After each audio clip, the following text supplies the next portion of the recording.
Hey there, and good morning. Welcome to the WLBB Community Voice on News Talk 1330 FM 106.3, streaming live online at newstalk1330.com. And this morning we are on the News Talk 1330 WLBB Facebook page, where you can see my handsome young guest. He is a candidate for mayor. He is the mayor. He's been the mayor of Villa Rica for the last 4 years, and he wants to do it at least 4 more years. And we're here to talk about it. This is our final interview. Possibility that there's a runoff, though. We may have one of those after November, but this is our final interview for the candidates for mayor in Villa Rica. The 3 previous ones are on our website, newstalk1330.com. I think we have a special folder even for the Villa Rica races. And I am happy to hopefully put an end to these interviews with the Villa Rica mayors today. So good morning, Gil McDougal. Well, good morning, Colin. Thank you for that great introduction. Absolutely. You don't get called handsome every day, do you? I don't get called handsome ever, except when I come down here, so I appreciate it. I try to accommodate. All right. Start out with what you think that your constituents care about regarding your previous 4 years and what you can be part of for the next 4 years. Sure. I think the primary concern on people's minds is obviously the growth that's going on in Villa Rica, but I think they're also concerned about the infrastructure and the availability of fresh water for the city to be able to make enough water for its own use, as opposed to having to purchase the balance of that water. So that's your take on that, as far as, I mean, you think that Villa Rica should quit sucking the teat of somebody else, just go ahead and do their own water? Well, I think that is ideally where we all should be. We should all be thinking that. But that that's does where cost money too, though. I mean, it's an extraordinary amount of money, because we don't have enough capacity, even if there were facilities for that raw water. We do have 3 reservoirs that we can draw from, but the depth is not enough to be able to have the amount of water that we need to make. And even if we had enough water to make, our water plant is, it was built in the 1960s. It's not capable of doing much more than it's already doing. So you're sort of in this quandary. Do you build a new water plant for $20 million when you don't have enough water to treat anyway? So you would have to do both. You would have to do something to increase the capacity, which would be dredging or dams, or a combination of of those 2 things. And then if you did that, then now you do have to build a water plant. So you're talking millions and millions of dollars to increase capacity, and then $20 million plus for the water plant. So ideally, we need to be the masters of our own house. We do not need to be buying water, as we're doing now, from Carroll and Douglas County. We're fortunate to be able to do that. Mm-hmm. It'd be better, though, for us to be in control of our own destiny in terms of that water supply. So that ideally, that's where we need to be. But, of course, we are making arrangements and planning and working with the 2 authorities to make sure that we can meet the water demand, irrespective of how we do it.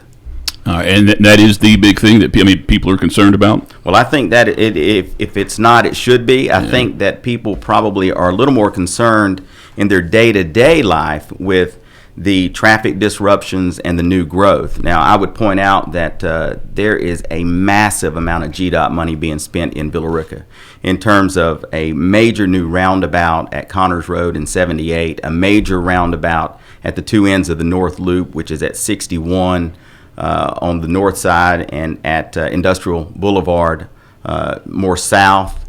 And then you have another major project with the crisscrossing of the lanes across I-20 at 61.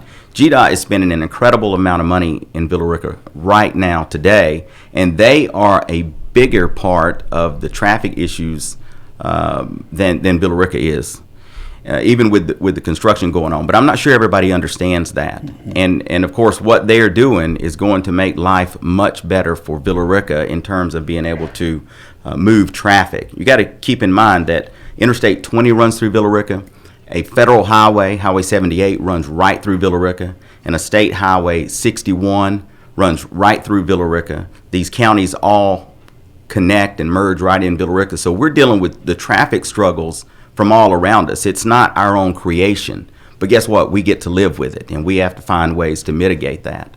What has surprised you the most, or what have you learned, biggest lesson out of the last 4 years?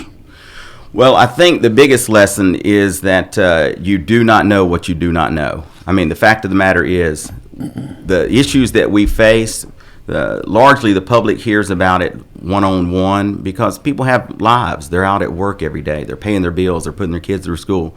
But when you actually show up on the job, when you get there and you realize just what you're facing, I mean, I think there was a misconception, even on my part. Do we grow or do we not grow? That really was not a question. It sounded like a question, but the fact is the growth is coming irrespective of whether we wanted it to. So the only thing we could do in the face of that was to plan, and that's what we did. So I think the biggest lesson is that you do not know what you do not know, and when you get there and you find out just what it's about and what issues you're facing, it's a real eye-opening experience. And you either have to decide to buckle down and make the necessary decisions, or you can just be lackluster about it and really defer all of this off to somebody else. I chose to hit it head on. During your 2019 campaign, you did say the only way for meeting the infrastructure needs is growth.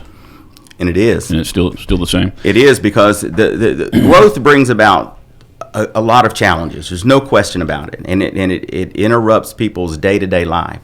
But ultimately, that growth provides revenue for the city to be able to operate without placing an undue burden on the taxpayer and really on the consumer in terms of the enterprise funds, which are the water and the sewer and the trash. So you're not just talking about adding infrastructure, you're talking about replacing, Absolutely. Upgrading, replacing.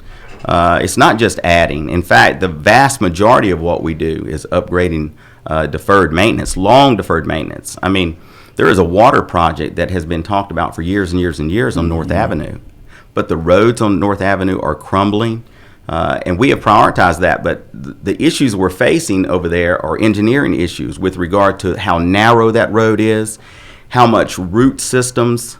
You got trees over there 5 foot wide that are busting up the infrastructure. So this project is not just simply about showing up out there and digging a hole and putting in a new line. It's not that simple. The engineering is almost done over there, but that is deferred upgrades and maintenance for all these years, and those folks there disproportionately are affected by that, as opposed to other areas of the city. Time right now is 8:37. My guest this morning is Mayor Gil McDougal, City of Villa Rica, one of 4 candidates running for that seat for the next 4 years. Early voting starts Monday. It's a 3-week period. However, if you're in Villa Rica and you don't feel like coming down to Carroll County for that, I think it's that last week, the last of the 3rd weeks, it's Powell Park, right? It is. And then Election Day is November 7th. Some people prefer to do that. I'll clarify that the Powell Park early voting, the only early voting that will be in the city of Villa Rica, is only for the Carroll County residents. Okay, not the end. The Douglas County residents will still have to early vote at the courthouse in Douglas County. That's been a challenge for years and years. If there was something we could do about it, we would. But under the election laws, we have to have a facility, a dedicated facility in Douglas County that can be locked up and used only for the elections workers, and the city does not have one. This morning, knowing that you were coming in, I just went through my old folder with a lot of your sound bites and things like that. So going back to 2019, during your initial campaign, I just see if you still feel this way. Sure. You said we don't have much space in Villa Rica for residential development. Example, starter homes. You did push a need for higher valued homes in order to offset the cost of everybody else. I'm going to continue to push for that growth. Now, is that still your perspective? Well, I think that can be read a couple of different ways. Here's what I was talking about. The growth that I would be okay with bringing in was going to have to be higher end growth, because I wanted the new residents of Villa Rica, the new developments to come in, to disproportionately pay a much higher share of the cost of the infrastructure, because I still needed to make up for years and years of deferred and neglected maintenance. So I needed that extra revenue to help cure the problems that we'd already had. The developers themselves pay for the new development. So when a new subdivision comes in, the developer builds the whole thing out. The city doesn't pick up cost on any of that. And after they're done with it, they dedicate the roads and the infrastructure back to the city. Then we use as assets in order to have a better bond rating, which allows us to be able to borrow money when we need And I think to. this was before the tax allocation district discussion, right? Or you may have had it, it may have been a discussion before it became public. Yeah, the tax allocation district idea really came around in 2017 and 18 when Jeff Reese was the mayor. I mean, he deserves all the credit on bringing that to us. I had no idea what a tax allocation district was or what it could do, and he was really instrumental in saying this is really the route we need to go, because what he was saying and what is true today is that the tax allocation district requires that the development pay for itself. And what is happening is none of the rest of the city of Villa Rica is burdened with the cost of what goes on in the tax allocation district. The costs are actually paid incrementally as the development builds out. It was absolutely from our perspective, it was a no-brainer to go for a tax allocation district. But it's a good idea if the economy holds up. Well, everything's a good idea if the economy holds up. I mean, but you're on the line. Yeah, but let's be real about that. I mean, here the reality is that when Mirror Lake came along in 1998, there was an influx of revenue flowed through the city. And what happened with all that money is that they used it to lower taxes and to lower the cost of enterprise funds, pretending, maybe is not the right word, but being overly optimistic that that would continue forever. And then in 2008, when it stopped, the city was left with no revenue because it had passed all of it back out. They had money in the bank, but the cost of the deferred maintenance was many multiples of what was actually in the bank. Mm-hmm. So look, we're all dependent on the economy, but what we're doing today is planning. If we were to hit something like that today, we would be well prepared for it. Time right now is 8:41. Our guest this morning is Villa Rica Mayor Gil McDougal. We are on the News Talk 1330 WLBB Facebook page. If you'd like to post a comment or question there, please do. I'll try and take a look at those during the break. I mean, again, otherwise, as I always say, you're stuck with whatever questions I like to dig out. And when you think about your campaign flyers and things like that, I mean, I do try to avoid those questions. I mean, because I think you can get those any place. We've only got a half hour to discuss stuff. So, again, if you have a good question, please post it to the Facebook page. Again, time right now, 8:42. Community Voice brought to you by Tanner Health System and Oak Mountain Academy.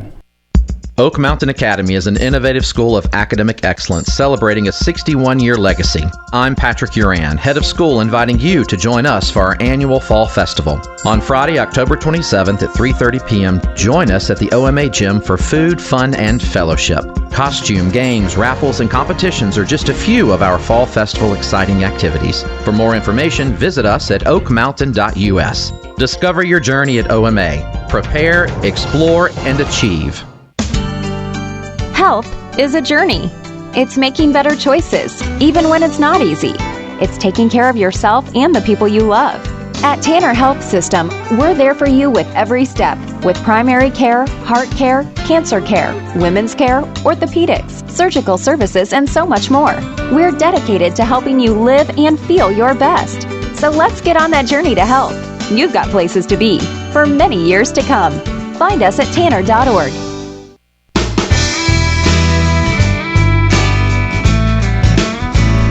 8:43. Welcome back to the WLBB Community Voice, News Talk 1330 FM 106.3. My name is Colin Worthington. My guest this morning is Villa Rica Mayor Gil McDougal. He wants to sit in that seat for 4 more years. We've got early voting, which begins on Monday, November the 7th, is actual election day.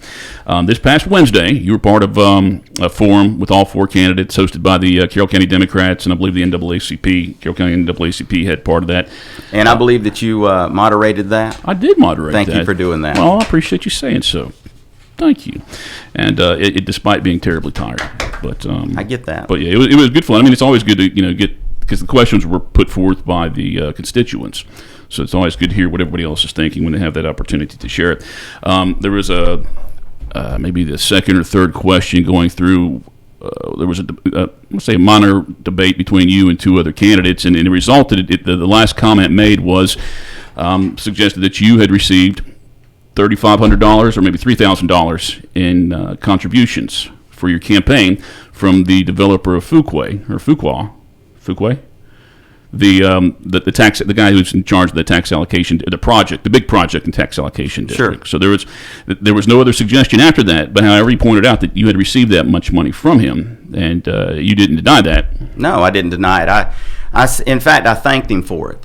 This is a serious developer who develops projects all through the Southeast. They're all $100 million plus. He came to Villa Rica to invest in Villa Rica. He is spending hundreds of millions of dollars in Villa Rica. He has an absolute interest in how Villa Rica is perceived and in his businesses being able to be successful. And ultimately, what he does there is a spark for what can happen in Villa Rica, bringing really nice restaurants, nice places to shop, and improving on our infrastructure there in Villa Rica. So, no, I didn't deny it. They offered us a contribution, and we accepted it. And when did he offer that to you? I actually don't remember. He was the last one that showed up on your forms, your campaign contribution forms, and I think it was. Yeah, we didn't get anything early from him. Okay. And as you know, those particular disclosures are required within 2 days of receiving the funds. I think they're actually called 2-day, right? They are called 2-day reports. But it's interesting to me that anybody would raise that. Certainly, they're only doing it for some sort of a political jab, but the reality is that's part of free speech. That's what people ought to be doing. If you want to be a part of influence in the kind of city that you will support these campaigns. And my understanding is everyone except Davis has received campaign contributions. I mean, I'd love for somebody to say that they didn't, because I know people who've given to them. So everybody's receiving these except, to my understanding, Davis. Right. Well, your collections, I want to say it's estimated about 10 times more than what they got, and you can comment on that. And the majority of them, now I know you're a real estate broker, the majority of them do have to do with real estate and housing, those donations. Can you ethically, or do you feel comfortable, you only vote to break a tie, but say there's an issue that's 2-2 one day, and it has to do with maybe Fuquay wanting to add something on, if he wants to add Jewish space lasers or something like that to his property, and it's a 2-2 tie. Can you vote to break that tie, knowing that he had contributed $3,000 to you for your campaign? That's an interesting question. We didn't receive any campaign contributions from anybody who had anything pending before the council that I would have any type of a role in terms of breaking a tie. Look, I'm the incumbent. It makes sense that that folks who are comfortable with the direction of the city would want to contribute. And a lot of these are not just residential developers. These are commercial developers. These are people who are interested in what we have to offer in the city of Villa Rica. And frankly, what I'm interested in is how much they contribute to the city of Villa Rica in terms of value and in terms of quality of life for our residents and our citizens. So, well, I mean, last month or 2 months ago, Fuquay wanted to. Or was a proposal to have a larger sign put up or be allowed or something like that. I mean, I think it was initially it was turned down by council. But I mean, say he brings something in January that he wants to change, and again, it's tied 2-2. I mean, can you vote on that? Do you feel comfortable voting on that? Sure. Yeah. Okay. Yeah. I mean, I don't really see an issue. Here's the thing: the mayor only votes in the case of a tie, which means it was already split. The question was already split. But at the same time, these contributions go into a campaign fund that can only be spent in furtherance of the campaign. They can't be spent any other way. That's why they're disclosed, so that everyone knows exactly what you got. And then when we report out, we'll show exactly how we spent the money. And everybody can see those. I mean, they're online, right? That's right. It's Georgia Government Transparency and Campaign Finance Commission. I don't know the link, but yeah, it's online. It's all Georgia. Right, and you have more there than just mine. No, I do have it. The only other one I saw, I mean, you mentioned that you thought Mac might have one. I did have one. Well, I didn't. I don't say that he has a 2-day report. Okay. These 2-day reports are unique in the fact that if they're $1,000 or more, they have to be reported within 2 days. Okay. So if he didn't get any of that, I don't know if he did. Yeah. The one that Leslie McPherson is the only other one that I saw that was filed, and she received $1,500 from Met Lane. Here in Carrollton. That's right. But again, I mean, comparing your collection, what you raised, I mean, in light, you can take that perspective. They're like, well, hell, people got faith in me and want to see me continue. Well, it's free speech too. That makes sense to me. I just wonder how people perceive that. I mean, when this is, it was kind of a controversial project, the tax allocation district, right? I mean, and plus it went on for 2 years, you know, and it was always being talked about. It didn't seem to me to be controversial in Villa Rica at all. Okay. At every step of the way, the council voted unanimously for every step of it. And while there may have been some questions about some of the, or concerns about some of the multifamily piece that was there, I don't believe the project itself ever was controversial. Now, bringing on the other authorities, I wouldn't say it was controversial, but it was a heavy lift. We had to be able to work with and show the benefits to the county and to the school system for them in order to get them on board, but I would not say controversial. Time right now is 8:50. We're going to come back with about 8 minutes on this morning's Community Voice program with our guest, Villa Rica Mayor Gil McDougal. If you have any questions or comments, please post those during the break. Frequently, we see questions are posted at 8:58, and I typically don't get those. So if you got a question, go ahead and post it up right now. Otherwise, as I say, you're stuck with my questions. Community Voice brought to you by Tanner Health System and Oak Mountain Academy. The World Language Scholar Journey at Oak Mountain Academy is designed to provide students with a clearly defined, curriculum-based track to acquire essential knowledge and skills for success in biliteracy fields of study. The successful completion of this journey provides colleges with a method to recognize a rigorous foreign language immersion experience for all students at Oak Mountain Academy. I'm Patrick Uran, head of school, inviting you to journey with us on the mountain. For more information, visit us at oakmountain.us. Discover your journey at OMA. Prepare, explore, and achieve. Health is a journey. It's making better choices, even when it's not easy. It's taking care of yourself and the people you love. At Tanner Health System, we're there for you with every step, with primary care, heart care, cancer care, women's care, orthopedics, surgical services, and so much more. We're dedicated to helping you live and feel your best. So let's get on that journey to health. You've got places to be for many years to come. Find us at tanner.org.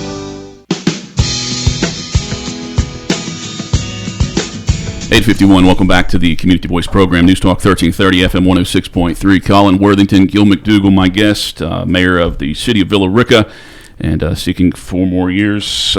Birthday boy as well. That's right. Turns 29 tomorrow. Is that 29? Sounds right.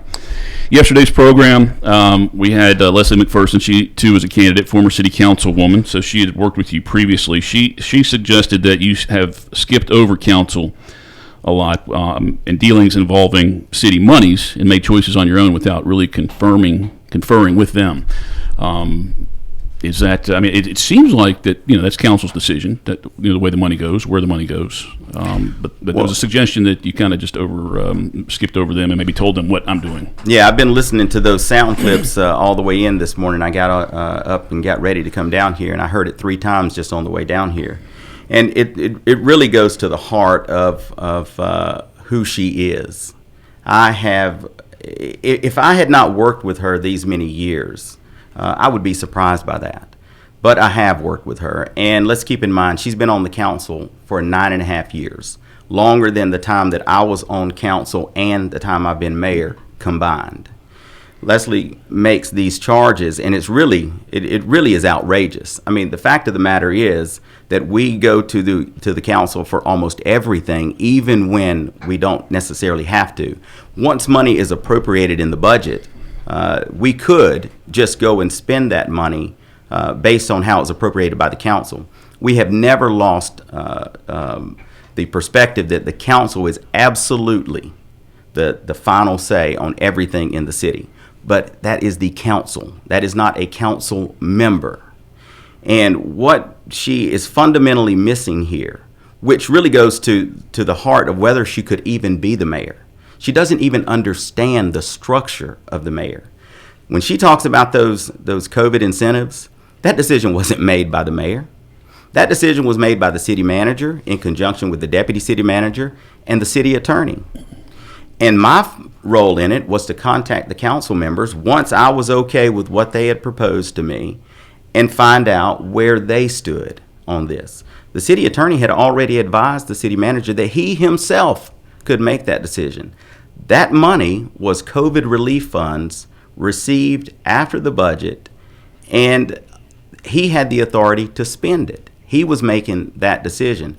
But out of respect for the elected body, he said to me, once we have you on board with this, if you get on board with it, will you go to the city council and work with these guys and see where they are? How do they feel? So look, I called every one of them up, had a conversation with them about it. Didn't get me first until I was out of town. She kept me on the phone for 50 minutes telling me all the conspiratorial theories about the vaccine and about how they were putting things in it that were harmful to people and all this. Look, it was clear to me she was a no. But it was also clear to me that 4 council members were a yes. I went back to the city manager and city attorney and said, look, this is where we're at. They made the decision and implemented that. We then came back at the next council meeting and asked that it be ratified by the council so that it would be public what that process was. And let's keep in mind why we did that. During that time, we were very conscious of the budget, and we had this $4.5 million or so in COVID relief funds that needed to be spent to mitigate the cost of COVID. Officers were getting sick. They had family members that were sick. They were out of work. Same thing in the water department, same thing in the sewer department. And we also knew that we might not be able to do an end-of-year bonus. Now, she's opposed those every year for our employees, but this was another way to be able to put some relief into their pockets at a time when it was really, really difficult for them and their families. So this didn't all happen in a vacuum. This is a process that occurs where people get together and they talk through, the challenges that we're dealing with and how to best resolve those. And a fundamental role of the mayor, and look, the charter is really clear. It's one paragraph for the mayor. The mayor shall be the chief executive of the city. He shall be the chief advocate of policy, and he shall preside at all meetings of the mayor and council. Okay? A big role of the mayor is to build consensus, to be able to work with every member of that governing body with respect, and to be able to get them on the same page. That may not always be the page the mayor is on. But once a decision is made, once a consensus is built, that's where we are. So if you can't do that, and you've watched her for 9.5 years, I haven't seen her build consensus on one thing. So nobody really wanted to get into this conversation, frankly. But to go on the radio, to take this door-to-door clown show to the radio was another step. And it is necessary for me to respond to that. And happy to let you. We're going to have about 2 minutes here. A couple questions I did want to touch on, but let me at least try and get this one in. Part of the tax allocation district project is that, it's the one you guys have been hyping up more than anything, is the cut through, the connector from Mirror Lake down into downtown. Sure. Some residents of Darden Street expressed their concerns with that because most of those homes, if not all of them, could be affected with that cut through.